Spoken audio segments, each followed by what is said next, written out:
اعوذ باللہ من الشیطان الرجیم بسم اللہ الرحمن الرحیم لا الہ الا اللہ محمد رسول اللہ صلی اللہ علیہ وآلہ واصحابہ وبارک وسلم اللہم صلی علی سیدنا محمد النبی الامی وعلى آلہ واصحابہ وبارک وسلم استغفر اللہ الذی لا الہ الا هو الحی القیوم واتوب الیہ۔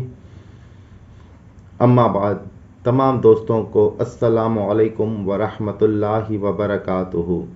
حضرت غوث اعظم پیران پیر دستگیر حضرت شیخ عبدالقادر جیلانی رحمۃ اللہ علیہ اپنی 10ویں مجلس میں فرماتے ہیں، رسول اللہ صلی اللہ علیہ وسلم نے ارشاد فرمایا، انا والاتقیاء من امتی براء من التکلف، میں اور میری امت کے متقی تکلف سے بیزار ہیں۔